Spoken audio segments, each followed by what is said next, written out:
Hello everyone, welcome to chemistry solvers. कैसे आप सब लोग। तो आज हम शुरू करने जा रहे हैं हमारा नेक्स्ट चैप्टर जो कि है फिजिकल स्पेक्ट्रो। इसके बाद आपका एक क्वांटम बचा, ओएमसी बचा और ऑर्गेनिक स्पेक्ट्रोस्कोपी बचा। ठीक है, वो सब कंप्लीट कराने के बाद मैं सोच रहा हूँ कि मैं आपको पार्ट ए भी करा ही दूँ। ठीक है, ताकि उसमें से इतना करा दूँ कि आप 15 या 20 नंबर आराम से लेके आ जाओ। ठीक है, तो चैनल को सब्सक्राइब कर लो और ज़्यादा से ज़्यादा शेयर करो। ठीक है, तो ताकि ज़्यादा से ज़्यादा लोगों को इस चीज़ का फ़ायदा हो सके। ठीक है, चलो अब हम शुरू करने जा रहे हैं हमारा नेक्स्ट चैप्टर फिजिकल स्पेक्ट्रोस्कोपी। अब इसको हम मोलिकुलर स्पेक्ट्रोस्कोपी बोलते हैं। क्यों? क्योंकि इसमें हम क्या करते हैं, जो भी आपकी इलेक्ट्रोमैग्नेटिक रेज है उनकी हम इंटरेक्शन हमारे मैटर के साथ किस टाइप से हो रही है वो सब हम पढ़ते हैं। ठीक है, अब इलेक्ट्रोमैग्नेटिक रेज क्या होती हैं ये सबको पता है, छोटी क्लासेस से पढ़ते आ रहे हैं कि इलेक्ट्रिक मैग्नेटिक फील्ड होती है, दोनों एक दूसरे के परपेंडिकुलर होती है। ठीक है, स्पीड ऑफ लाइट से ट्रैवल करती है और किसी मीडियम की जरूरत नहीं है, ये सब पता है। ठीक है, अब मेन चीज जो हमें पता करनी है कि जो आपकी इलेक्ट्रोमैग्नेटिक रेंज होती है उनकी एक रेंज होती है। ठीक है, सबसे पहले आपकी कौन सी आती है, आपकी आती है रेडियो वेव्स। सबसे पहले कौन सी आती है, रेडियो वेव्स आती है। रेडियो वेव्स आपके क्या करते हैं, रेडियो वेव्स आपके मॉलिक्यूल के जो न्यूक्लियर स्पिन है, न्यूक्लियर स्पिन के साथ इंटरेक्ट करती है। ठीक है, जैसे जिसमें हम क्या एनएमआर वगैरह पढ़ते हैं। ठीक है, ये आपको अमरेश सर सारा कराएंगे एनएमआर वगैरह। ठीक है, उसके बाद आपकी आती है माइक्रोवेव्स। कौन सी आती है, माइक्रोवेव्स। अब माइक्रोवेव्स क्या करते हैं, जो भी आपके मॉलिक्यूल के अंदर रोटेशनल एनर्जी लेवल होते हैं उनके साथ इंटरेक्ट करती है। ठीक है, तो यहां पे हम पढ़ेंगे किसके बारे में, रोटेशन के बारे में। ठीक है, रोटेशनल एनर्जी लेवल्स के बारे में। ठीक है, उसके बाद आपकी आती है आईआर। ठीक है, इंफ्रारेड। इंफ्रारेड क्या करती है, जो भी वाइब्रेशनल एनर्जी लेवल होते हैं उनके साथ इंटरेक्शन करती है। तो यहां हम पढ़ेंगे वाइब्रेशनल स्पेक्ट्रोस्कोपी के बारे में। ठीक है, उसके बाद आपकी आती है यूवी रेज। ठीक है, यूवी रेज क्या करती है, जो भी इलेक्ट्रॉनिक इंटरेक्शन होती है वो इलेक्ट्रॉनिक इंटरेक्शन वो आपकी यूवी रेज करती है। उसके बाद आपकी एक्स रेज, गामा रेज वगैरह, ये एक्स रे वगैरह हम कहाँ यूज करते हैं, सॉलिड स्टेट में मैंने आपको बताया था। ठीक है, एक्सआरडी वगैरह से हम प्लेन वगैरह के बारे में पता करते हैं। ठीक है, तो वो आपका अगला पार्ट है। जो हमारा मोलिकुलर स्पेक्ट्रोस्कोपी है वो हमारा इस रेंज में लाई करता है। ठीक है, मोलिकुलर स्पेक्ट्रोस्कोपी होगा वो हमारा इस रेंज में लाई करेगा। इतनी बात समझ में आ गई। चलो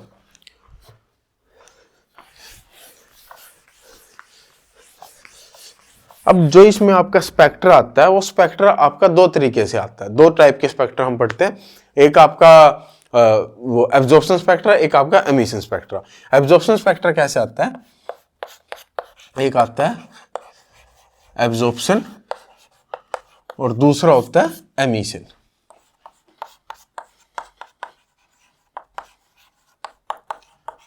ठीक है, एब्जॉर्प्शन स्पेक्ट्रम में क्या होता है, आपके पास दो एनर्जी लेवल है। ठीक है, इलेक्ट्रोमैग्नेटिक वेव आई जिसकी एनर्जी क्या है, एनर्जी एच न्यू। ये पता है ना, आपकी जो लाइट है, लाइट का मतलब ड्यूअल नेचर पढ़ा है ना भाई, वेव नेचर भी होता है और पार्टिकल नेचर भी होता है। तो आपकी जो लाइट होती है वो फोटोन्स की फॉर्म में ट्रेवल करती है और हर एक फोटोन की एनर्जी कितनी होती है, E equal to H nu. Nu क्या होती है, फ्रीक्वेंसी होती है। देख लो, चलो ये भी जो एनर्जी होती है हर एक फोटोन की वो आपकी क्या होती है, एच न्यू। न्यू आपकी क्या होती है, फ्रीक्वेंसी। फ्रीक्वेंसी की यूनिट क्या होती है, फ्रीक्वेंसी की यूनिट होगी आपकी पर सेकंड। ठीक है, एनर्जी की यूनिट होगी आपकी जूल और एच की यूनिट आपकी क्या होगी, जूल सेकंड। ठीक है, इसको और कैसे लिखा जा सकता है, एच सी बाई लैम्डा की फॉर्म में भी लिखा जा सकता है। लैम्डा क्या होता है, आपका वेवलेंथ होता है। ठीक है, वेवलेंथ होगा और आपका न्यू की वैल्यू भी यहां से निकाल सकते हो, सी बाई लैम्डा होती है। ठीक है, वेवलेंथ की आपकी यूनिट क्या होगी, जो भी आपकी डिस्टेंस की यूनिट होती है। ठीक है, तो यहां मैं मीटर, सेंटीमीटर किसी भी चीज में मान लो। ठीक है, और इसको वेव नंबर की फॉर्म में भी लिख सकते हैं, एच न्यू बार। एच न्यू बार क्या होता है आपका, ये आपका होता है वेव नंबर। ठीक है, ये क्या होता है, ये वेव नंबर होता है। इसकी यूनिट क्या होगी, जो आपकी डिस्टेंस इनवर्स हो गया। ठीक है, यानी कि ये 1 बाय लैम्डा के इक्वल है ना, तो यानी कि ये आ जाएगा आपका सेंटीमीटर इनवर्स। ठीक है, तो ये रिलेशन है, ये आपको पता होना चाहिए। तो जो भी आपको मान लो फोटोन आएगा वो क्या करेगा, यहाँ से इलेक्ट्रॉन की एक्साइटेशन कर देगा, यहाँ आ जाएगी। ठीक है, यहां चला गया तो यहां पे क्या हो गया, एब्जॉर्प्शन स्पेक्ट्रा हो गए, यानी कि कोई एक पर्टिकुलर जो रीजन था उस रीजन में उसने क्या कर दिया, एब्जॉर्प्शन कर लिया अपना। ठीक है, उसके बाद एमिशन स्पेक्ट्रा आपको कैसे मिलेगा, एमिशन स्पेक्ट्रा मिलेगा, मान लो कोई आपका मैटर पहले ही एक्साइटेड स्टेट में, ठीक है, कुछ ना कुछ रिलैक्सेशन होगी और वो ग्राउंड स्टेट में आएगा, ग्राउंड स्टेट में आएगा तो वो क्या करेगा, एनर्जी को लॉस करेगा। ठीक है, एनर्जी का क्या करेगा, लॉस करेगा, तो ये आपको क्या देगा, ये आपको एमिशन स्पेक्ट्रा देगा। समझ में आएगी बात। चलो, अब ये जो भी आपके स्पेक्ट्रा आ रहे हैं, ये स्पेक्ट्रा आपके कुछ रूल्स फॉलो करते हैं। क्या रूल्स फॉलो करते हैं, जैसे सबसे पहला रूल क्या होगा कि जो भी आपकी ये ट्रांजिशन होगी, ठीक है, जो भी आपकी ये ट्रांजिशन होंगी, ये यानी कि जो भी आपकी फ्रीक्वेंसी ये एब्जॉर्ब करेगा, उसकी उस फोटोन की एनर्जी क्या होगी, उस फोटोन की एनर्जी केवल उसी फोटोन को वो एब्जॉर्ब करेगा जिसकी एनर्जी उसकी जो आपके मॉलिक्यूल की दो स्टेट है, उन दो स्टेट की एनर्जी के डिफरेंस के इक्वल होगी। यानी कि जो ये डेल्टा ई होगा, ये आपके मॉलिक्यूल की दो स्टेट है, मॉलिक्यूल के दो स्टेट का जो डिफरेंस होगा वो आपका उस फोटोन की एनर्जी के अगर इक्वल होगा, केवल उसी फोटोन को वो क्या करेंगे, एब्जॉर्ब करेगा। वो मॉलिक्यूल क्या करेगा, उसी फोटोन को एब्जॉर्ब करेगा। यानी कि ना तो कोई इतना ना ही कोई इतना, ठीक है, उनको क्या करेगा, मान लो आप क्या करते हो, एक कोई भी लाइट डाल ली, ठीक है, उस लाइट में क्या होगी, अलग अलग फ्रीक्वेंसी की, ठीक है, बहुत सारी रेज होगी, अलग अलग फ्रीक्वेंसी की होगी, बहुत सारी रेज होंगी, मान लो आपने कोई भी रेंज दे दी। अब उस रेंज में से केवल वो आपकी फोटोन क्या होंगे, एब्जॉर्ब होंगे जिनकी एनर्जी उसकी जो स्टेट होगी, स्टेट की एनर्जी के डिफरेंस के इक्वल होगी। ठीक है, पहला रूल समझ में आया। चलो, दूसरा क्या होता है, दूसरा कुछ ना कुछ सिलेक्शन रूल होते हैं। ठीक है, जैसे अभी हम पढ़ेंगे, मान लो रोटेशन है, रोटेशन के लिए आपका क्या होता है, delta G is equal to +-1। ठीक है, यानी कि जो भी आपकी ट्रांजिशन होगी ना, वो आपकी हम क्या कर देते हैं, जो हमारी ये एनर्जी स्टेट है, इन एनर्जी स्टेट को कुछ ना कुछ नंबर दे देते हैं। ठीक है, तो आपकी ट्रांजिशन ऐसे नहीं कि यहां से किसी भी यहां पे होगी, ठीक है, यहां से किसी भी एनर्जी स्टेट में आपकी ट्रांजिशन होगी, जो ये ट्रांजिशन होगी ये कुछ ना कुछ पर्टिकुलर सिलेक्शन रूल के अकॉर्डिंग ही होती है। ठीक है, उसके बाद तीसरा क्या आता है, तीसरा आता है आपका पॉपुलेशन रेशो। ठीक है, पॉपुलेशन रेशो क्या बोलता है, पॉपुलेशन रेशो बोलेगा सबसे पहली बात तो जो आपकी एक्साइटेड स्टेट की पॉपुलेशन होगी वो कभी भी ग्राउंड स्टेट की पॉपुलेशन से ज्यादा नहीं हो सकती। ठीक है, क्या मतलब है मेरा, जैसे मान लो यहां पे आपके कितने हैं, 6 पार्टिकल है, यहां पे आपके क्या है, 4 है। ठीक है, अब क्या होगा, एक की यहां पे क्या हो सकती है, एक्साइटेशन होगी, एक्साइटेशन होने के बाद यहां भी 5 होगी और यहां भी 5 होगी, उसके बाद क्या और ट्रांजिशन होगी, बिल्कुल नहीं होगी, और नहीं होगी, क्यों, उससे पहले क्या रिलैक्सेशन होगी। ठीक है, इसका मतलब ये क्या बोल रहा है कि कभी भी आपके एक्साइटेड स्टेट में ग्राउंड स्टेट से ज्यादा पार्टिकल नहीं हो सकते।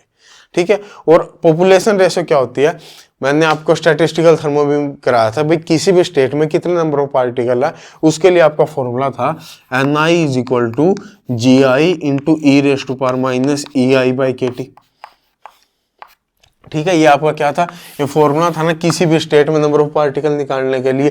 GI क्या थी, आपकी डिजनरेसी थी, तो अगर मेरे पास 2 पार्टिकल है, उनके अगर मैं रेशियो ले लूं, मान लो मैंने ले लिया Ni/Nj, ये क्या आ जाएगा, GI/Gj, ठीक है, इंटू e⁻⁻⁻⁰ डेल्टा क्या हो जाएगा, दोनों में जो डिफरेंस आएगा डिवाइड बाय KT। ठीक है, ये आपका फॉर्मूला बहुत इंपॉर्टेंट है, इस फॉर्मूले से 4 नंबर का क्वेश्चन आता है। ठीक है, तो इसको क्या करेंगे, इसको आप ध्यान से पढ़ के जाएंगे अच्छी तरह। ठीक है, ये फॉर्मूला भूलना नहीं है, चाहे आप गेट का एग्जाम देने जा रहे हो, चाहे आप नेट का एग्जाम देने जा रहे हो, दोनों में इससे क्या आता है, आपका क्वेश्चन आता है। ठीक है, समझ गए। चलो, मेरे ख्याल से इतनी बात समझ में आ गई होगी, इतनी बात समझ में अगर आ गई, चलो फिर तो कोई बात ही नहीं है, आगे चलते हैं फिर तो। क्यों भाई,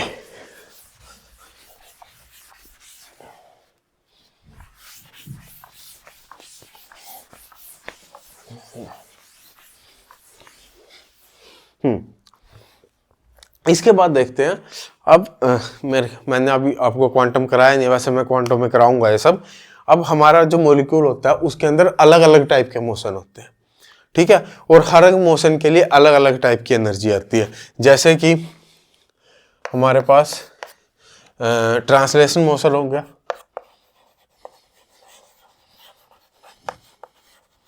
ठीक है। ट्रांसलेशन के लिए हम पढ़ते हैं ना क्वांटम में 1D 2D 3D, 1D box 2D box 3D box, ठीक है ना। इन सब के लिए एनर्जी क्या होती है, एनर्जी आपकी आती है n² h² अपॉन 8ml², ठीक है। 1D बॉक्स के लिए ही आती है ना। चलो उसके बाद रोटेशन होती है, ठीक है। रोटेशन के लिए आपकी एनर्जी क्या आती है, एनर्जी आती है BJ+1, ठीक है। ये अब ये कराऊंगा भी आगे, ठीक है। उसके बाद वाइब्रेशन होती है, वाइब्रेशन के लिए जो एनर्जी आती है वो क्या आती है n+12 hν, ठीक है। और इलेक्ट्रॉनिक होती है, इलेक्ट्रॉनिक ट्रांजिशन, ठीक है, उनके लिए एनर्जी क्या होती है, एनर्जी होती है -13.6 Z² अपॉन n², ठीक है। ये आपके इलेक्ट्रॉन वोल्ट, ठीक है। डिफरेंट डिफरेंट टाइप काइंड के हमारे मॉलिक्यूल के अंदर मोशन होते हैं, और डिफरेंट डिफरेंट मोशन के लिए आपकी डिफरेंट डिफरेंट टाइप की एनर्जी होती है, ठीक है। तो यहाँ पे अब ये मैंने क्यों बताया, यहाँ पे अब आपका आता है bone Oppenheimer approximation. Bone Oppenheimer approximation क्या बोलता है, वो बोलता है कि आपके जो मॉलिक्यूल है उसके अंदर डिफरेंट डिफरेंट काइंड के मोशन होते हैं, उनकी डिफरेंट डिफरेंट काइंड की एनर्जीज होती है, ठीक है। अब ये जो मोशन है ना, इनकी एनर्जी सबकी अलग अलग है, तो हम इन सब को अलग अलग ट्रीट कर सकते हैं, ठीक है। वो क्या बोल रहा है, यानी कि अगर जो टोटल एनर्जी होगी वो हम अलग अलग ट्रीट कर सकते हैं, यानी कि energy of translation plus energy of rotation plus energy of vibration plus energy of electronic, ठीक है। सबको हम क्या कर सकते हैं, अलग अलग ट्रीट कर सकते हैं। उसने यानी कि उसने क्या कर दिया, एक सिंप्लीफाई कर दिया इसको, कि तुम क्या करो, इसको अलग ट्रीट करो, इसको अलग ट्रीट करो, इसको अलग करो, इसको अलग, यानी इनके सबकी अलग अलग एनर्जी निकाल दो, यानी कि एक दूसरे का इनके ऊपर कोई इंपैक्ट ही नहीं है, इनका एक दूसरे के ऊपर कोई इंपैक्ट नहीं है, इन सब की तुम अलग अलग एनर्जी निकाल लो और सारी एनर्जी को ऐड कर दो, वो आपकी क्या आ जाएगी, मॉलिक्यूल की टोटल एनर्जी आ जाएगी, ठीक है। उसने ये बात बोल ली, लेकिन ये गलत था, ये अब आगे हम पढ़ेंगे भी, ठीक है। ऐसा नहीं होता, इनमें क्या होता है, एक दूसरे के ऊपर इंपैक्ट होता है, ठीक है। पहले हम देख लेते हैं, हम इनको अलग अलग ट्रीट करते हैं, अलग अलग ट्रीट करके इनकी अलग अलग एनर्जी की वैल्यू निकाल लेते हैं, ठीक है। चलो सबसे पहले देखते हैं हम रोटेशन, ठीक है। मान लो आपके पास एक मॉलिक्यूल है, ठीक है, डायटोमिक मॉलिक्यूल है, ठीक है, जिसमें से एक का मास m1 है, एक का मास m2 है, और जो बॉन्ड लेंथ होगी वो आपकी क्या होगी, r होगी, ठीक है। तो यहां से जो मूवमेंट ऑफ इनर्शिया आएगा I = μr², जिसमें न्यू आपका क्या होगा, रेड्यूस मास होगा, वो किसके इक्वल होगा, new = m1 m2 divide by m1 + m2, यही होगा ना, रिड्यूस मास होगा, r क्या होगा, बॉन्ड लेंथ होगी। तो ये आप क्या कर रहा है, ये आपका रोटेशन कर रहा है, ठीक है। ये आपका क्या कर रहा है, रोटेशन कर रहा है। जो इसकी रोटेशनल एनर्जी होगी वो आपकी क्या होगी, EJ = BJJ+1, ठीक है। जो आपकी J की वैल्यू होगी, J की वैल्यू आपकी होगी 0 1 2 3 एंड सो ऑन, ठीक है।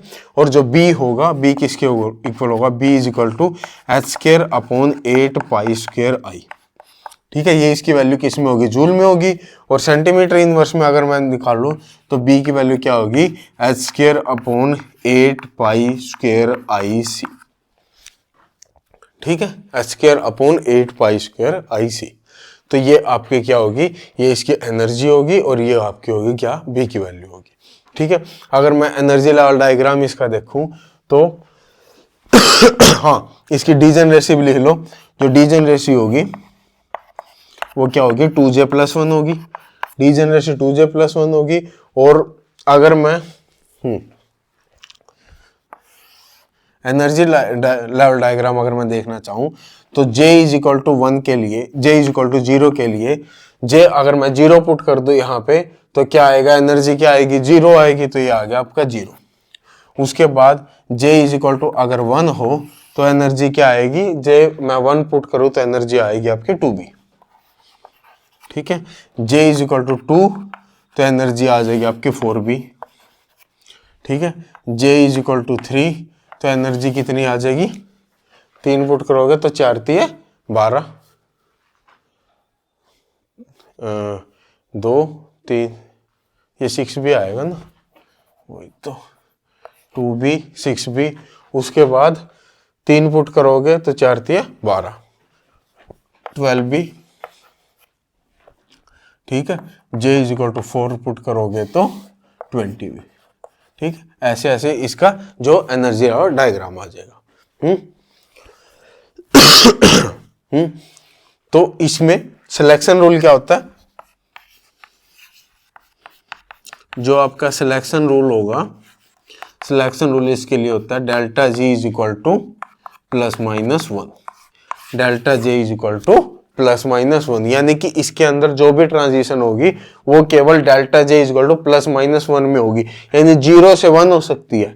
ठीक है, 1 से 0 भी हो सकती है, लेकिन 0 से 2 नहीं हो सकती। क्यों, यहाँ पे डेल्टा J आपका 2 आ जाएगा। ठीक है, ऐसे ही 1 से 3 नहीं हो सकती, क्योंकि डेल्टा J 2 आ जाएगा, या 3 आ जाएगा 1 से 4 में, है ना। तो आपकी जो ट्रांजिशन होंगी वो कुछ इस टाइप से होंगी, यहाँ ये होगी, ये होगी, ये होगी, ये होगी। ठीक है, इस टाइप से इसमें क्या होगी, आपकी ट्रांजिशन होगी। अब यहां से इन ट्रांजिशन से आपको क्या मिलेगा, एक स्पेक्ट्रा मिलेगा। जो स्पेक्ट्रा में आपकी लाइंस आएंगी वो कहाँ कहाँ आएंगी, इनके बीच में जो डिफरेंस आएगा डेल्टा ई, तो इनके बीच में डिफरेंस कितना, 2B माइनस 0 यानी 2B। तो एक लाइन आपको कहाँ मिलेगी, 2B पे मिलेगी। ठीक है, उसके बाद 6B माइनस 2B यानी कि 4B, तो एक लाइन आपको कहाँ मिलेगी, 4B पे मिलेगी। फिर 12B माइनस 6B यानी कि 6B, एक लाइन आपको कहाँ मिलेगी, 6B पे मिलेगी। फिर 20 माइनस 12 यानी कि 8B, एक लाइन आपको 8B पे मिलेगी। समझ गए, तो ये आपको जो स्पेक्ट्रा मिलेगा वो कुछ इस टाइप से मिलेगा। तो जितनी भी स्पेक्ट्रल लाइंस है, स्पेक्ट्रल लाइंस में सबके बीच में कितना डिफरेंस है, सबके बीच में 2B का डिफरेंस है। सबके बीच में क्या डिफरेंस है, सबके बीच में आपका 2B का डिफरेंस चलेगा। ठीक है, और जो ये एनर्जी लेवल है, एनर्जी लेवल के बीच में अगर मैं डेल्टा ई निकालना चाहूं from J to J plus 1, तो ये आपका किसके इक्वल आएगा, ये आपका आएगा 2BJ प्लस 1, 2BJ प्लस 1। करके भी देख लो, मान लो 0 से 1 की ट्रांजिशन कर रहा हूं, तो यहां पे आपका कितना गैप आ रहा है ये आपकी J की वैल्यू कौन सी होगी, ये जो मिनिमम वैल्यू होगी जहां से ट्रांजिशन हो रही है। ठीक है, मान लो अगर मैं 0 से ट्रांजिशन कर रहा हूं, 0 से 1 में कितना गैप आएगा, 0 प्लस 1, ये कितना आ जाएगा 1, तो यानी कि 2B का गैप आ जाएगा, ये आ गया 2B का गैप। ठीक है, फिर 1 से 2 में जा रहा हूं तो 1 प्लस 1 2, 2 इंटू 2 4, तो ये आपका 4B का गैप आ जाएगा। ठीक है, अगर यहां से यहां कर रहा हूं तो 2 प्लस 1 3, 3 इंटू 2 6, ये आपका 6B का गैप आ जाएगा। ठीक है, तो ये आपका क्या है, ये इतना सा आपका रोटेशनल स्पेक्ट्रोस्कोपी का पार्ट है जो आपको पता होना चाहिए, समझ में आनी चाहिए। ठीक है, क्वेश्चन किस हिसाब से आते हैं, क्वेश्चन इस हिसाब से आ जाएंगे कि मान लो वो बोल देगा कि आपका जो रोटेशनल स्पेक्ट्रा है, रोटेशनल स्पेक्ट्रा में पहली लाइन आपकी इस वैल्यू पे आ रही है, दूसरी लाइन आपकी इस वैल्यू पे आ रही है, बताओ B की वैल्यू क्या होगी। अब आपको पता है भाई, जो आपका रोटेशनल स्पेक्ट्रा होता है उसमें जो लाइंस के बीच में गैप होता है वो 2B का होता है, यानी कि दोनों की जो वैल्यू होगी, दोनों की वैल्यू का जो डिफरेंस होगा वो आपका 2B के इक्वल होगा।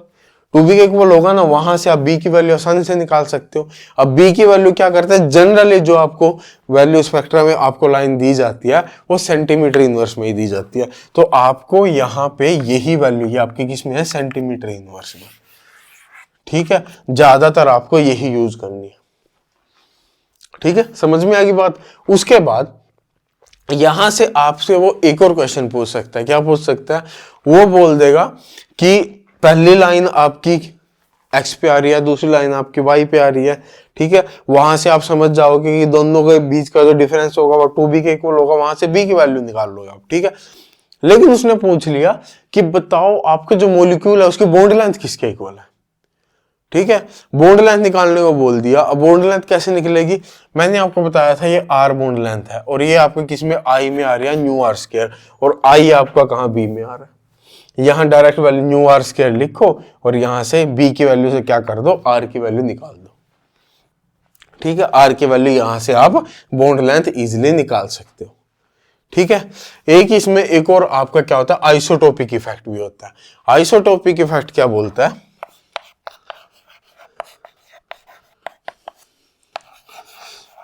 वो क्या बोल देगा कि आइसोटोप्स डाल दिए कुछ, ठीक है, आइसोटोप्स डाल दिया, अब वो बोल देगा कि बी में उसकी वजह से क्या चेंज आया होगा।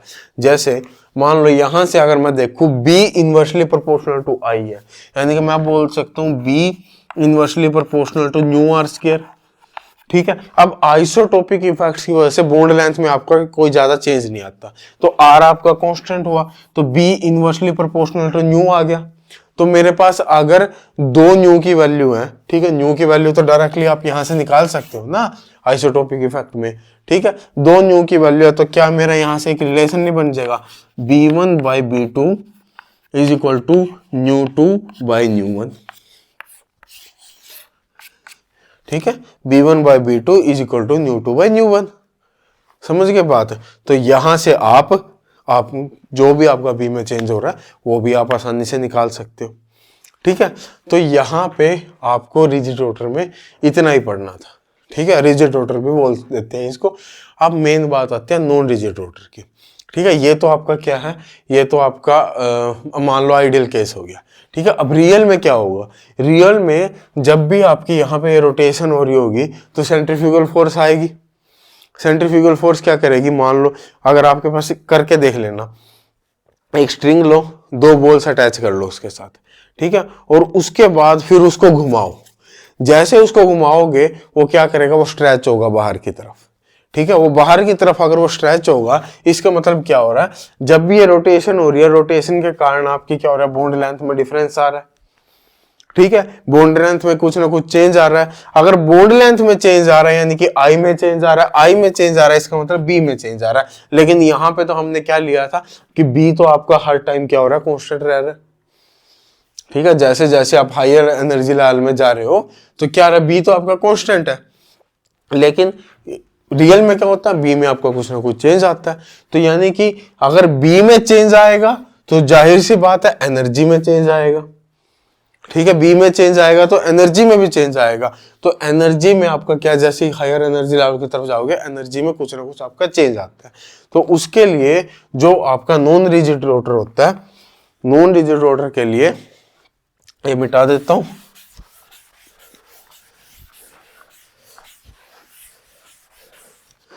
नॉन रिजिड रोटर के लिए जो आपका एनर्जी होगा वो आपका किसके इक्वल होगा, वो आपको होगा b j plus one minus d j square j plus one whole square.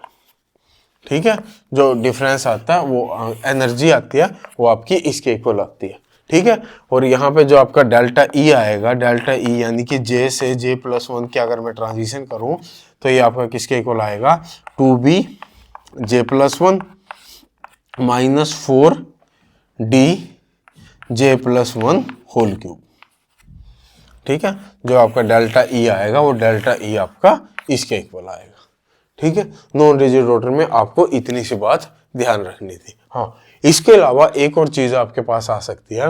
मान लो अगर कोई रोटेट कर रहा है ऐसे, तो उसकी जो एनर्जी है, अगर हमें उसकी रोटेशनल फ्रीक्वेंसी का पता हो तो उसकी एनर्जी आपकी क्या हो जाती है, हाफ आई ओमेगा स्क्वायर। ठीक है, और हमने यहां से रिजिड रोटर से निकाल ली कि उसकी एनर्जी हमारी किसके इक्वल आ रही है, बीजे जे प्लस वन के इक्वल आ रही है। किसके इक्वल आ रही है, बीजे जे प्लस वन के इक्वल आ रही है। तो यहां से क्या मैं रोटेशनल फ्रीक्वेंसी नहीं निकाल सकता, इसको डिवाइड कर दो वहां से, तो रोटेशनल फ्रीक्वेंसी की वैल्यू मैं यहां से निकाल सकता हूं इजीली। ठीक है, तो इतनी सी बात थी। हाँ एक और चीज मैं तुम्हें बताना भूल गया। अब अगर इसके लिए मैं पॉपुलेशन रेशो देखना चाहूँ, पॉपुलेशन रेशो क्या था, N J by N I. ठीक है, या फिर N I by N naught ले लो या N J by N I, कुछ भी ले लो, ठीक है। तो वो क्या होगा आपका 2j+1, ठीक है। मैंने एन नोट ले लिया, एन नोट ग्राउंड स्टेट के लिए 0 टू डिजेनरेसी यही थी ना 2j, तो इसकी वैल्यू 0 पुट करूंगा तो वो क्या आ जाएगा 1 आ जाएगा, into E raise to power minus delta E क्या था, डेल्टा ई 2 ट्रांजिशन होती है, डेल्टा ई क्या आता है ना, ठीक है, माइनस (b(j)+1, ठीक है। और यहां पे नीचे अगर मैं लिखूं e raise to the power minus (b(j)+1 था ना, ठीक है। एन की वैल्यू 0 में पुट करूंगा तो ये क्या आ जाएगा आपका ई रेस टू पावर 0 हो जाएगा, ई रेस टू पावर 0 आपका 1 आ जाएगा, ठीक है। तो ये आपका ई रेस टू माइनस (b(j)+1 हो गया डिवाइड बाय kT, ठीक है। पॉपुलेशन रेशो ये आ गई। तो अगर मैं पॉपुलेशन रेशो और जे के बीच में NJ बाय NI और जे के बीच में अगर मैं ग्राफ बनाना चाहूं तो ये आपका ग्राफ कुछ इस टाइप से आता है, ठीक है। आपका ग्राफ कुछ इस टाइप से आता है, यहां पे आपका 2j+1 डोमिनेट करता है और यहां पे आपका ई रेस्ट पर minus (b(j)+1 divide by kT dominate करता है, ठीक है। ये आपका क्या होता है, ये आपके J मैक्स बताता है, यानी J की किस वैल्यू के लिए आपके क्या है पॉपुलेशन मैक्सिमम है, ठीक है। यानी कि किस आपके एनर्जी लेवल में पॉपुलेशन मैक्सिमम है। तो यहां से मैं क्या समझ सकता हूं कि यहां पे क्या था, J = 0 था, यानी कि ग्राउंड स्टेट थी, ग्राउंड स्टेट में आपकी मैक्सिमम पॉपुलेशन नहीं है, यहां पे किसी हायर एनर्जी लेवल में आपकी मैक्सिमम पॉपुलेशन है, ठीक है। अब ऐसा क्यों, क्योंकि जो ये आपका रोटेशनल एनर्जी होती है ये आपकी इतनी कम होती है कि आपके नॉर्मल रूम टेम्परेचर पे जो आपकी थर्मल एनर्जी होती है वो आपकी थर्मल एनर्जी लेके यहाँ पे जो पार्टिकल्स होते हैं वो आपके एक्साइटेड स्टेट में चले जाते हैं, ठीक है। वो ऑलरेडी रूम टेम्परेचर पे ही एक्साइटेड स्टेट में होते हैं। तो यहाँ पे वो क्या होता है, वो आपकी किसी J मैक्स वैल्यू पे होते हैं, और जो J मैक्स होगा, J मैक्स की वैल्यू क्या आएगी, वो आएगी आपकी √kT/2b -½ ठीक है। ये आपकी किस में होगी, जूल में होगी। अगर B की वैल्यू किस में हो, B की वैल्यू जूल में हो, और अगर B की वैल्यू क्या हो, सेंटीमीटर इनवर्स में हो, तो यहाँ पे सिंपल HC से डिवाइड कर देना, √kT/2b HC -½ ठीक है। यहां से आप J मैक्स वैल्यू भी निकाल सकते हो। कई बार क्वेश्चन आ जाता है कि J की मैक्सिमम वैल्यू बताओ, ठीक है। तो रोटेशनल स्पेक्ट्रोस्कोपी से मेरे ख्याल से आपको समझ में आई होगी। इतना ही, अगर आपको इतना पता है ना, तो आप यहां से कोई भी क्वेश्चन आ रहा है तो इजीली उसको अटेम्प्ट कर सकते हो। रोटेशनल स्पेक्ट्रोस्कोपी ये कौन कौन से मॉलिक्यूल आपका शो करेंगे, तो इसमें आपका एक ग्रोथ सिलेक्शन रूल भी होता है। वो क्या करता है, जिन भी मॉलिक्यूल में आपका क्या होगा, परमानेंट डायपोल मूवमेंट होगा, ठीक है, जिसमें भी आपका परमानेंट डायपोल मूवमेंट होगा, केवल वही आपके क्या करेंगे, रोटेशनल स्पेक्ट्रोस्कोपी शो करेंगे, ठीक है, ठीक है। चलो उसके बाद हम चलते हैं वाइब्रेशन या फिर IR, कुछ भी बोल लो, वाइब्रेशन बोल लो, IR बोल लो, ठीक है, जो तुम्हारा मन करे बोल लो, बस कर आओ इनका क्वेश्चन, है ना।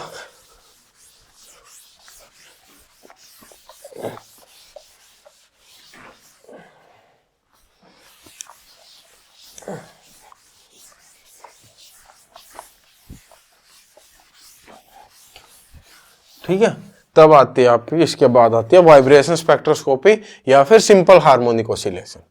सिंपल और एनहार्मोनिक ऑसिलेशन दो, इसमें जैसे हमारा पीछे रिजिड रोटर था और नॉन रिजिड रोटर था ना, यहाँ पे आपका सिंपल हार्मोनिक ऑसिलेशन और सिंपल एनहार्मोनिक ऑसिलेशन होता है, ठीक है। तो अब बात करते हैं आपके वाइब्रेशन स्पेक्ट्रोस्कोपी के बारे में, ठीक है।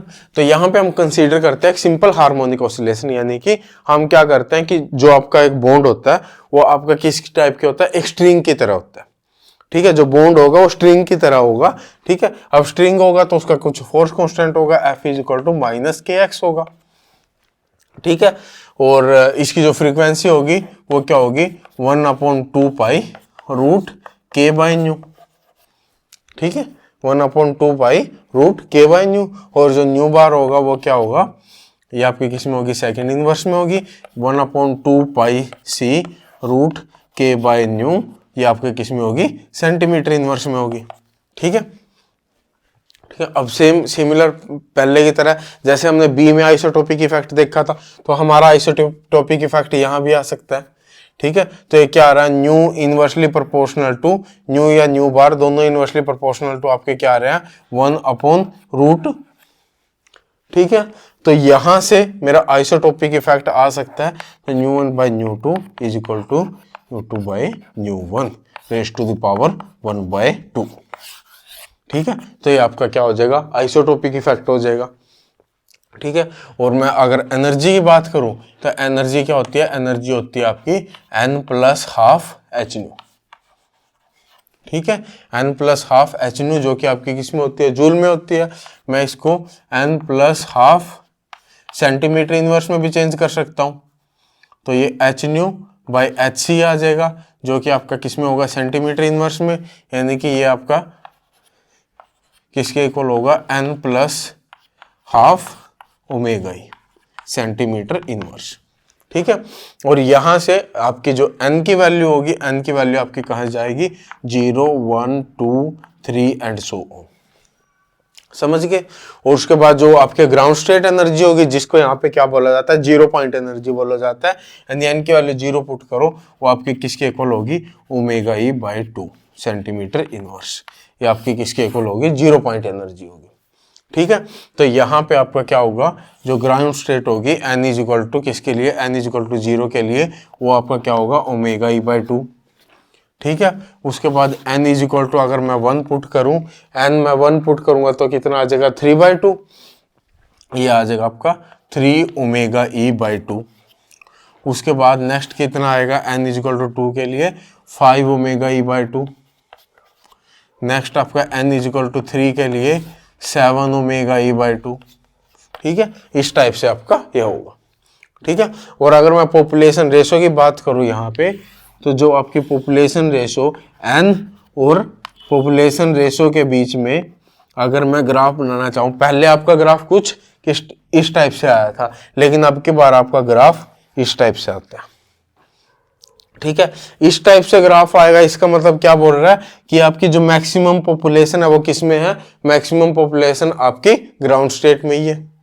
ठीक है, मैक्सिमम पॉपुलेशन क्या होगी, मैक्सिमम पॉपुलेशन आपकी ग्राउंड स्टेट में होगी, यानी कि ज्यादातर जो भी आपकी ट्रांजिशन होगी वो आपकी ग्राउंड स्टेट से होगी। जितनी भी ट्रांजिशन होगी ज्यादातर वो आपकी ग्राउंड स्टेट में होगी, क्योंकि ज्यादातर पॉपुलेशन ही, अब 1000 मोलिक्यूल है, 1000 में से 999 यहाँ बैठे हैं, एक यहाँ बैठा है, तो ज्यादातर ट्रांजिशन क्या होंगी, यहीं से होगी ना, तो सारी ट्रांजिशन आपकी यहां से होगी। ठीक है, और उसके बाद जो इसके लिए सिलेक्शन रूल होता है वो delta n is equal to +-1 होगा। सिलेक्शन रूल क्या होगा, सिलेक्शन रूल इसका delta n is equal to +-1 होगा, तो यानी कि आपकी जो एक ही ट्रांजिशन आएगी SHO के लिए वो आपकी ये होगी।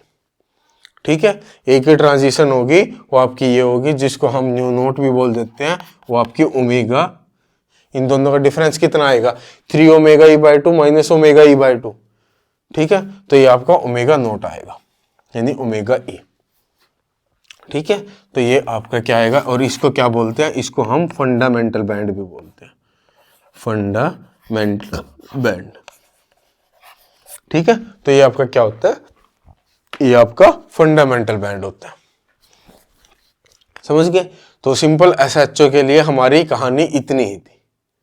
ठीक है, SHO के लिए कहानी इतनी थी, और ये आपका बस समझने के लिए था। ठीक है, मेन आपका क्वेश्चन एनहार्मोनिक ऑसिलेशन से ही आता है। ठीक है, अब जो आपका यानी कि रियल वाला केस हो गया, उसके लिए क्या होगा, उसके लिए आपका जो एनर्जी होगी, एनर्जी आपकी n+12 omega e minus n+12 whole square omega e XC के इक्वल होगी सेंटीमीटर इनवर्स। ठीक है, जो एनर्जी होगी n+12 omega e minus n+12 omega e XC के इक्वल होगी, और जो XC होगा आपका एन हार्मोनिसिटी कांस्टेंट होगा। ठीक है, XC क्या होगा, एन हार्मोनिसिटी कांस्टेंट होगा। ठीक है, वैसे हमने SHO में हम क्या कंसीडर करते हैं, SHO में हम कंसीडर करते हैं कि आपका जो एनर्जी डायग्राम होगा वो आपका इस टाइप से होगा, यानी कि एक ये आपका क्या होगा, आर इक्विवेलेंट होगा। यहां से आपका जैसे ही जो आपका बॉन्ड वाइब्रेट हो रहा है, ठीक है, तो वो आपकी क्या हो रही है, एनर्जी बढ़ती हुई जा रही है। लेकिन रियल में आपका क्या आता है, रियल में आपका कुछ इस टाइप से आता है। ये आपका क्या बोलता है कि जब आपका क्या होगा, आपकी बॉन्ड लेंथ इतनी ज्यादा बढ़नी शुरू हो जाएगी, एक टाइम पे वो क्या हो जाती है, एक टाइम पे वो टूट जाती है।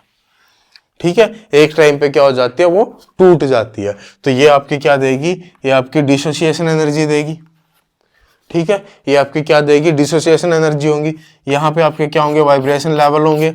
अब ये आपका क्या होगा, यहाँ पे ये आपका 0 पॉइंट एनर्जी होगी। कोई भी आपका मॉलिक्यूल है, पहले कुछ ना कुछ 0 पॉइंट एनर्जी तो होगी। तो यानी कि ये इतनी क्या है, ये आपकी 0 पॉइंट एनर्जी है, मैं ई नोट बोल दे देता हूँ। ठीक है, और ये आपकी एनर्जी क्या बची, ये आपकी वो एनर्जी बची डी नोट जो आपने रियल में दी है किसी भी बॉन्ड को तोड़ने के लिए। ठीक है, तो जो आपका डीई होगा, डिसोसिएशन एनर्जी, वो आपका डी नोट प्लस ई नोट के इक्वल होगा। ठीक है, और यहाँ पे जो आपका डीई आता है, डीई आपका 4 ओमेगा ई बाय 4 एक्सी के इक्वल आता है। ओमेगा ई बाय 4 एक्सी के इक्वल आता है। यहां से भी आपका कई बार क्वेश्चन आ जाता है। ठीक है, यहां से भी आपका कई बार क्वेश्चन आ जाता है। चलो इसके बाद अब आपके ट्रांजिशन हो रही है। यहां पे आपका सिलेक्शन रूल क्या आएगा, यहाँ पे आपका सिलेक्शन रूल जो होता है वो आपका होता है delta N is equal to +-1 +-2 +-3 +-4 इस टाइप से आता है। ठीक है, सिलेक्शन रूल आपका ये होगा। उसके बाद अब जितनी ज्यादातर जो ट्रांजिशन होंगी, ज्यादातर ट्रांजिशन आपकी क्या होंगी, n इज इक्वल टू 0 से ही होगी। ठीक है, जिसको हम क्या बोल लेंगे, फंडामेंटल बैंड बोल लेंगे। ये आपका क्या आ जाएगा, फंडामेंटल बैंड हो जाएगा। उसके बाद जो 1 से 2 पे आपकी ट्रांजिशन होगी ना, क्योंकि डेल्टा एन आपका +-2 भी अब की बार +-2 पे आपका यहाँ पे 0 से 2, तो इसको आपको बोला जाता है फर्स्ट ओवरटोन। ठीक है, इसको क्या बोला जाता है, फर्स्ट ओवरटोन बोला जाता है। और अगर +-3 हो, इसको बोला जाता है सेकंड ओवरटोन, सेकंड ओवरटोन। ठीक है, और अगर आपकी n इज इक्वल टू 1 से 2 में जाए तो इसको बोला जाता है आपका हॉट बैंड, इसको बोला जाता है हॉट बैंड।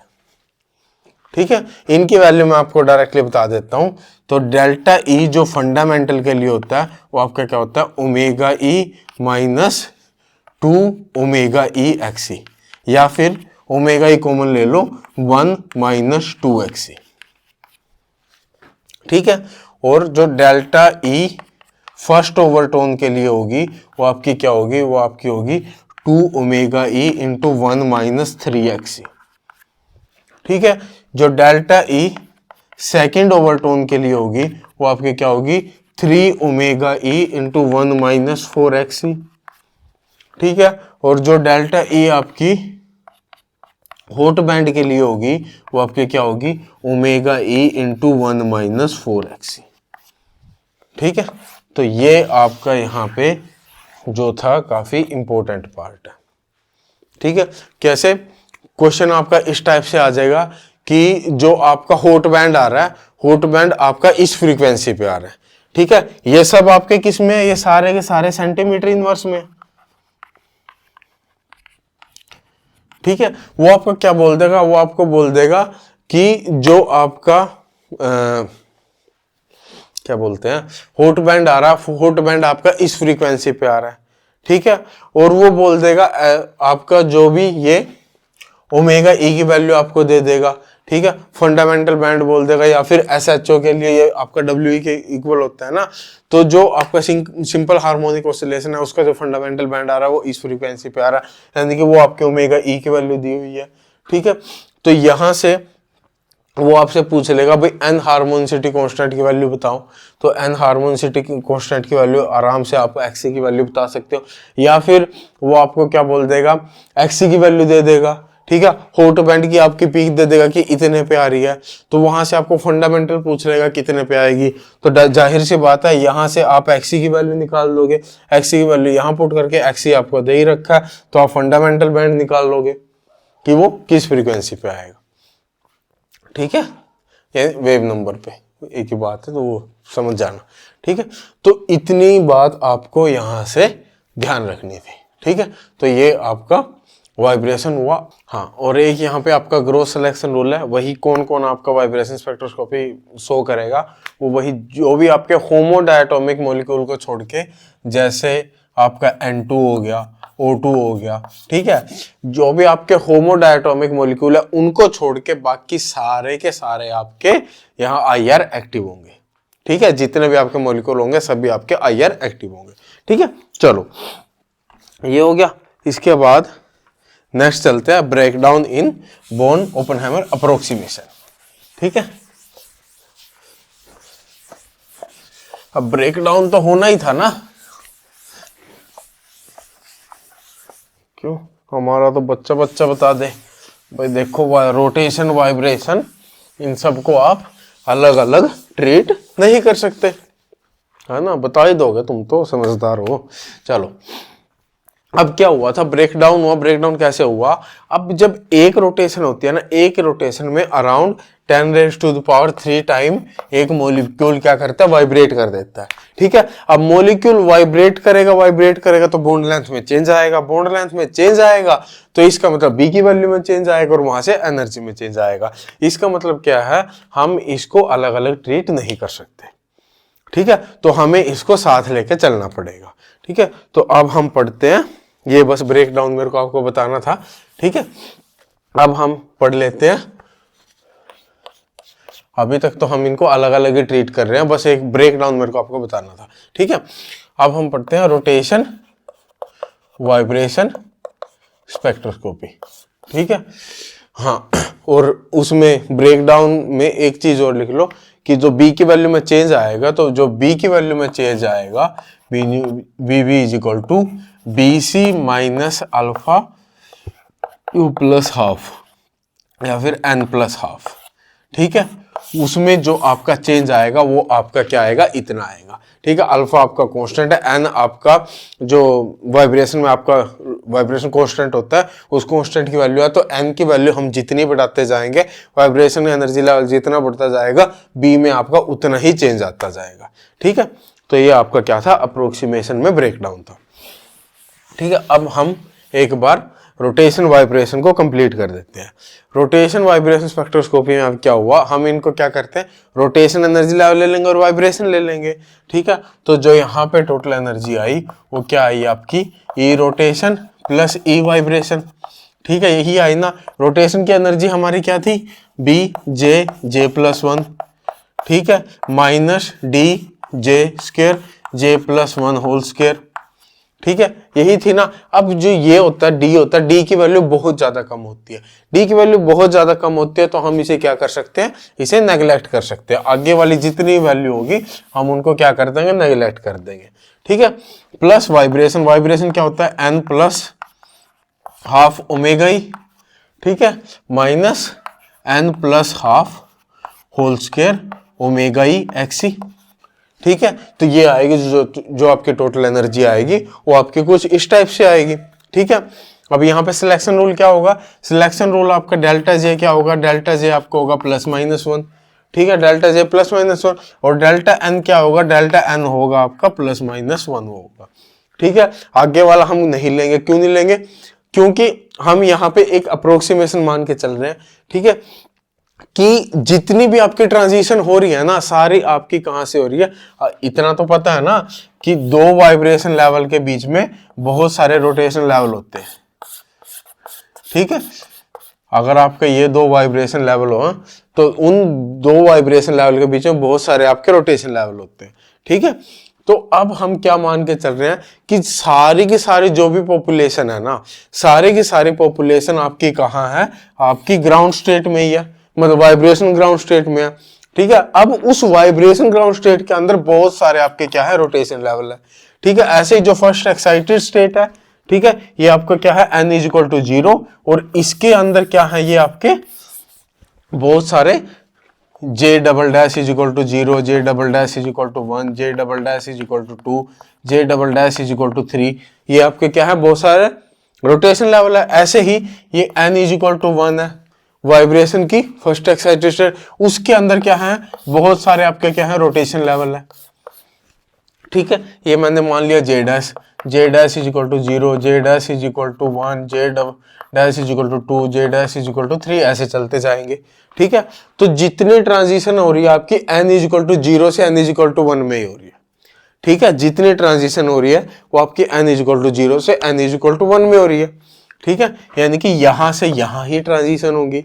हाँ, ये हो सकता है n इज इक्वल टू 0 के रोटेशन के किसी भी एक j वैल्यू से n इज इक्वल टू 1 के रोटेशन की किसी भी अलग j वैल्यू में जा रहा है। ठीक है, बस उसका क्या है, उसका सिलेक्शन रूल ये है कि डेल्टा j आपका प्लस माइनस 1 रहना चाहिए। ठीक है, डेल्टा j आपका प्लस माइनस 1 रहना चाहिए। तो यहां से हमें जो भी आपका स्पेक्ट्रा मिलता है उसमें आपका क्या मिलता है, एक आपका क्या मिलेगा, पी बैंड मिलेगा। ठीक है, एक आपका मिलेगा आर बैंड। ठीक है, और एक मिलेगा क्यू। ठीक है, क्यू आपका पी के लिए क्या होगा, delta J is equal to -1 होगा। ठीक है, आर के लिए delta J is equal to +1 होगा। ठीक है, और यहां पे आपका डेल्टा जे 0 मान लो, डेल्टा जे 0 मान देंगे। हाँ, इसके लिए मैंने डेल्टा ई नहीं लिखा ना, डेल्टा ई क्या आएगा। हाँ, एक और चीज मान के चलते हैं, एक तो मैंने क्या मानना कि n इज इक्वल टू 0 से n इज इक्वल टू 1 में ही हो रही है ट्रांजिशन। ठीक है, दूसरी चीज मैं मान के चल रहा हूं b आपका क्या रह रहा है, b आपका सेम रह रहा है। ठीक है, b आपका क्या हो रहा है, b चेंज नहीं हो रहा। ठीक है, b की वैल्यू मैं सेम ही मान के चल रहा हूं। ठीक है, सभी ट्रांजिशन के लिए। तो वहां पे जो आपका डेल्टा ई आएगा वो क्या आएगा, सबसे पहले इनका अगर मैं डिफरेंस करूं तो वही फंडामेंटल बैंड आएगा। न्यू नोट हमने निकाला था ना, क्या था, omega E into 1 minus 2xc, ये आया था। प्लस अब इसका BJ+1 के लिए जो डेल्टा ई था वो क्या था, वो था आपका 2BJ+1। ठीक है, ये क्या था आपका 2BJ+1 था। अब इसको मैं क्या मान लेता हूं, न्यू नोट मान लेता हूं। ठीक है, और J इज इक्वल टू 0 के लिए अगर मैं J is equal to 0 put करूं तो ये सारी वैल्यू क्या हो जाएगी, 2BJ+1 था नहीं,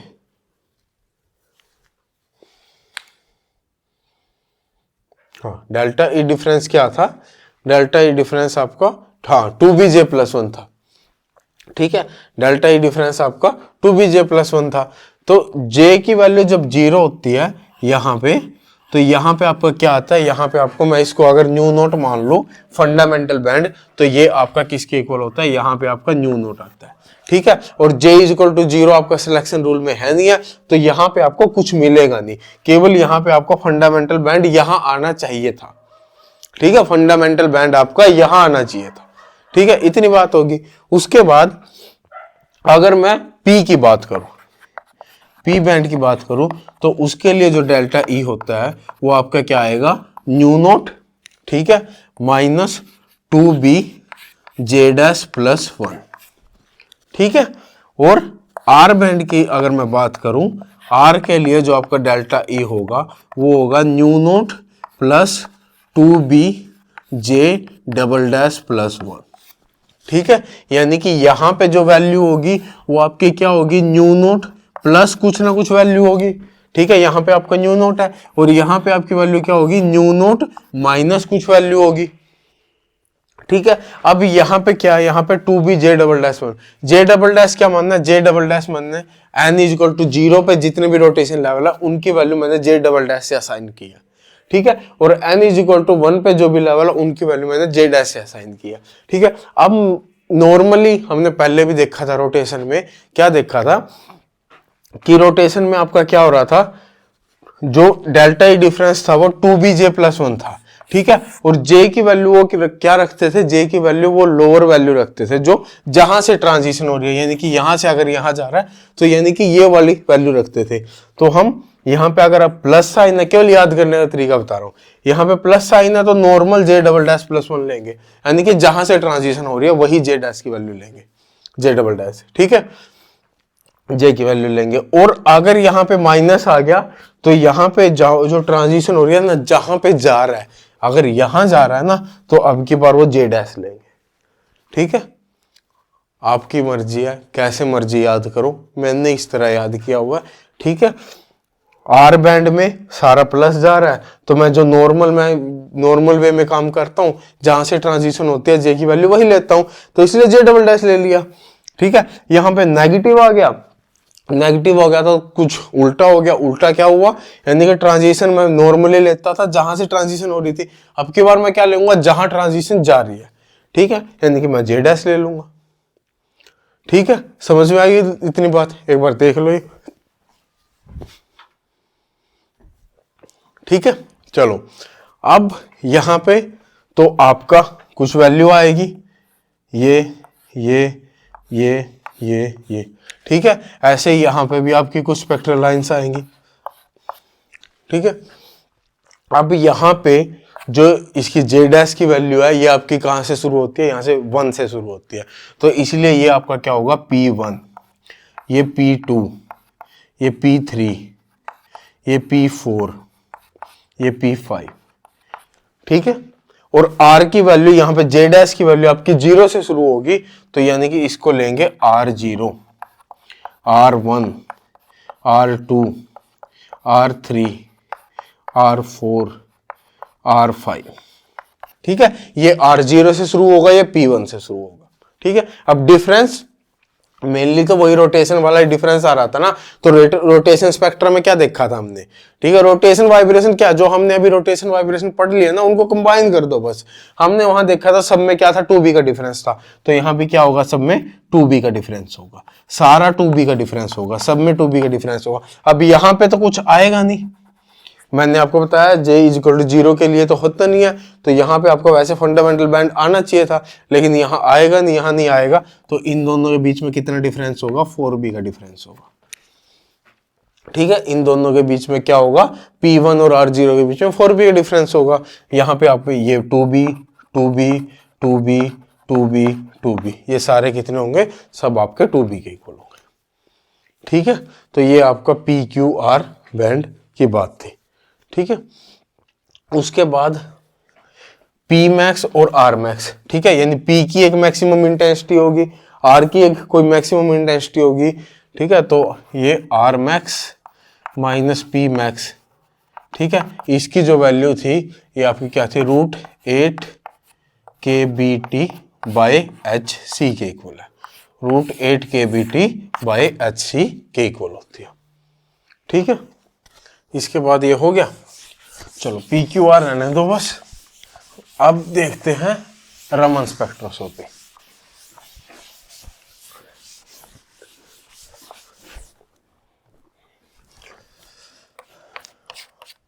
मेरे से बड़ा पूछा जाता है भाई ये सवाल कि रमन स्पेक्ट्रोस्कोपी पता क्या होती है, क्योंकि नाम मेरा रमन है ना,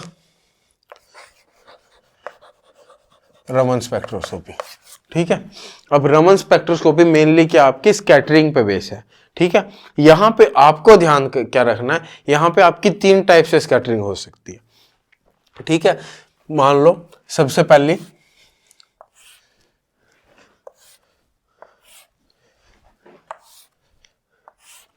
ठीक है, देखो जितनी आपकी एब्जॉर्बेंस हुई थी ना, ठीक है, जितनी एब्जॉर्बेंस हुई थी सारी की सारी उतनी ही आपकी क्या हो जाए, एमिट हो जाए।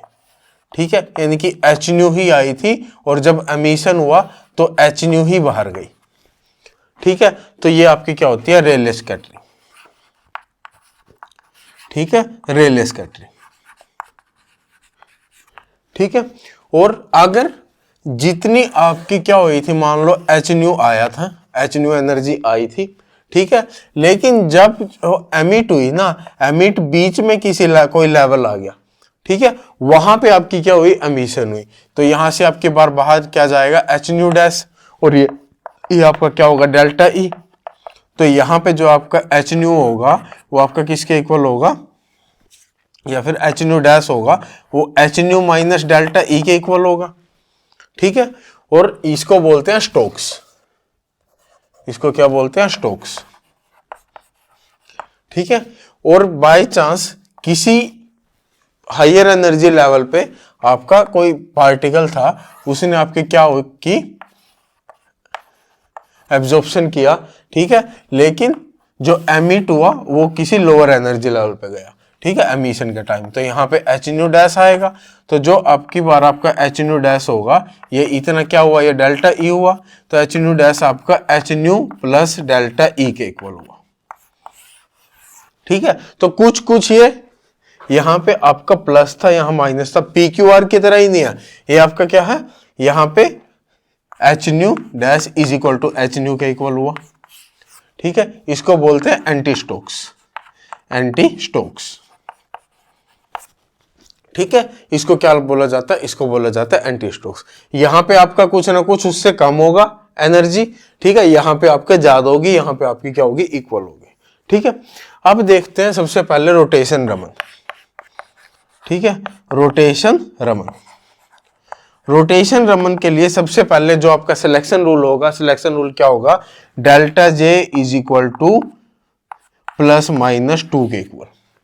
डेल्टा जे क्या होगा, प्लस माइनस 2 के इक्वल होगा, ठीक है। डेल्टा जे प्लस माइनस 2 के इक्वल होगा। तो अब की बार जो आपका डेल्टा ई आएगा, ठीक है, अब की बार जो आपका डेल्टा ई आएगा वो किसके इक्वल आएगा, वहां पे जब हमने सिंपल रोटेशन किया था, सिंपल रोटेशन में जो डेल्टा ई था वो किसके इक्वल था, डेल्टा ई आपका 2b जे प्लस 1 के इक्वल था, 2b जे प्लस 1 के इक्वल था, ठीक है। यहां पे जो आपका डेल्टा ई है वो आपका 4b जे प्लस 3/2 के इक्वल होगा, 4b जे प्लस 3/2 के इक्वल होगा। अब जैसे यहाँ पे पी क्यू आर बैंड है ना, ठीक है, अब की बार इसको पी क्यू आर ना बोल के, ठीक है, तो यहां पे जहां पे आपका फंडामेंटल आ रहा था वहां पे आपका क्या आएगा, यहां पे आपका रेले आएगा, ठीक है। यहां पे आपका रेले आएगा, यहां पे आपका क्या आएगा, स्टोक्स आएगा, यहां पे आपका क्या आएगा, एंटी स्टोक्स आएगा, ठीक है। इसकी एनर्जी क्या होगी, मतलब इसकी वैल्यू क्या होगी, इसकी वैल्यू होगी आपकी जो आपकी रेले के लिए फ्रीक्वेंसी आ रही है, रेले के लिए जो फ्रीक्वेंसी आएगी उसको कैसे डिनोट करेंगे, सिंपल न्यू आर, ठीक है। इसको सिंपल क्या बोल दो, न्यू आर बोल दो। ये आपकी न्यू आर रेले पे आ रही है। तो यहां पे जो आएगी वो आपकी क्या आएगी, nu R minus delta e, ठीक है। और यहां पे आपकी आएगी nu R plus delta e, यही आएगी ना, यहाँ nu R minus delta e, यहाँ nu R plus delta e. और डेल्टा ई की वैल्यू मैंने आपको बता दी, ये आपको किस में लेनी है, सेंटीमीटर इनवर्स में लेनी है, क्योंकि न्यू आर आपकी किस में है, न्यू आर आपकी सेंटीमीटर इनवर्स में है, ठीक है। तो जो पहली वैल्यू जे की वैल्यू अगर मैं क्या पुट करूं, जे की वैल्यू मैं 0 पुट करूं, जे की वैल्यू अगर मैं 0 पुट करूंगा तो यहां पे आपका जो डेल्टा ई आ रहा है किसके इक्वल आ रहा है, 2 3 दूनी 6, 6b के इक्वल। जे की वैल्यू अगर मैं 1 पुट करूं तो जो डेल्टा ई आ रहा है, डेल्टा ई किसके इक्वल आ रहा है, 1, तो 5/2 और ये 2 10b के इक्वल आ रहा है। जे की वैल्यू अगर 2 पुट कर रहा हूं तो डेल्टा ई आपका किसके इक्वल आ रहा है, 14b के इक्वल आएगा, ठीक है। यानी कि रेले माइनस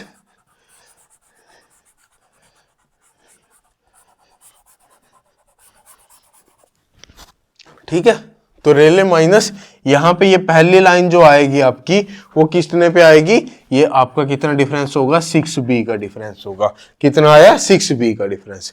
उसके बाद यहां पे जो ये डिफरेंस होगा ये आपका 10b का होगा, क्योंकि कितना आया, 10b का आया, ठीक है। और 6 पहले चला गया तो यहाँ 10, तो ये कितना बचा, ये आपका 4b बचा।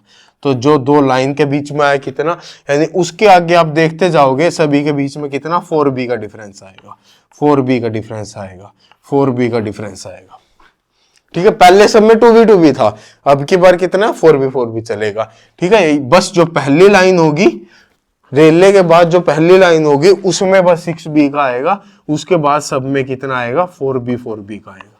कितना आएगा, 4b का आएगा सभी में, ठीक है। क्वेश्चन आपका यही आएगा कि दो जो रोटेशन रमन में दो जो स्पेक्ट्रल लाइंस आ रही है आपकी, वो उनके बीच में मतलब वो यहां आ रही है, ठीक है। आपको पता है दोनों के बीच में डिफरेंस कितना होता है, 4b का होता है, तो वहां से b की वैल्यू निकाल दोगे, सिंपल चीज है ना। तो ये आपका कुछ इस टाइप से बनेगा। चलो हाँ, अब इनकी नंबरिंग एक बार चेक कर लो। नंबरिंग हमेशा क्या करनी है, नंबरिंग के लिए हमेशा रेले को 1 नंबर देना है, रेले को क्या बोलना है, 1 बोलना है। उसके बाद यहां से 2 3 4 5 6 7, ठीक है। ऐसे इस साइड भी 1 2 3 4 5 6, ठीक है। रेले को हमेशा 1 बोलना और उसके बाद 2 3 4, ठीक है। अब इनकी नंबरिंग दे दी आपने। अब उसके बाद इस नंबरिंग का फायदा क्या, हमेशा CO2 के केस में जो भी आपकी ओड लाइंस होंगी वो क्या होंगी, मिसिंग होंगी, ठीक है। जो भी आपकी ओड लाइन होंगी वो मिसिंग होगी, यानी कि ये 1 है या 2 है या 3, यानी कि ये वाली लाइन क्या होगी, मिस होगी, ठीक है। ये वाली लाइन क्या होगी, मिस होगी। और O2 के केस में जो भी आपकी इवन लाइंस होंगी वो मिस होंगी, ठीक है। इवन यानी कि ये मिस होगी आपकी, ये मिस होगी। तो अब की बार जो रेले को छोड़ दो यहां पे, या फिर रेले और जो पहली एंटी स्टोक लाइन है उसके बीच में कितना डिफरेंस है, उसके बीच में आपका 6 और 4 10 B का डिफरेंस आएगा, क्योंकि पहली वाली लाइन क्या है, मिसिंग है, समझ गए। क्योंकि ओड वाली इवन वाली क्या है, 20 है। तो इसको मैंने ऐसे याद किया होगा, CO2 3 एटम है, 3 एटम, 3 क्या होता है, ओड, यानी कि ओड मिस है। O2 इवन एटम है, 2 एटम है ना, इवन है, तो इसका मतलब इवन मिसिंग, ठीक है। तो ये था आपका रोटेशन रमन का फंडा, ठीक है। रोटेशन वाइब्रेशन बिल्कुल आसान है, sorry vibration Raman, vibration Raman में क्या आएंगी, आपको केवल 3 लाइन मिलेंगी, पहली रेले, उसके बाद एक लाइन और एक लाइन इस साइड, ये एंटी स्टोक की, ये स्टोक की। क्योंकि क्या होता है, हम मेनली फंडामेंटल बैंड ही लेकर चलते हैं, वाइब्रेशन में क्या लेकर चलते हैं, फंडामेंटल ही लेकर चलते हैं, ठीक है। तो यानी कि एक ही ट्रांजिशन होंगी, n = 0 से 1 = 0 से n = 1, एक ही ट्रांजिशन होगी ना, जो कि आपका फंडामेंटल बैंड होगा। तो ये अगर आप न्यू आर होगा तो ये क्या होगा, न्यू आर प्लस ओमेगा ई, और ये आपका क्या होगा, ओमेगा नोट बोल दो, फंडामेंटल बैंड है ना, तो ये होगा nu R minus omega naught, ठीक है। तो इसमें बस 3 लाइन आएंगी आपकी, समझ गए। चलो, तो ये आपका सारा फंडा था फिजिकल स्पेक्ट्रोस्कोपी का, मेरे ख्याल से आपको समझ में आया होगा। अगर फिर भी कुछ नहीं आया या कुछ भी और आपको जानना है तो आप कमेंट कर देना, मैं आपको रिप्लाई कर दूंगा। मैंने व्हाट्सएप नंबर भी दिया हुआ है, ठीक है, डिस्क्रिप्शन में तुम्हें मिल जाएगा, इंस्टाग्राम ID भी मिल जाएगी, जहाँ पे तुम अपनी प्रॉब्लम्स वगैरह मेरे को भेज सकते हो, मैं तुम्हें सोल्व करके दे दूंगा, ठीक है।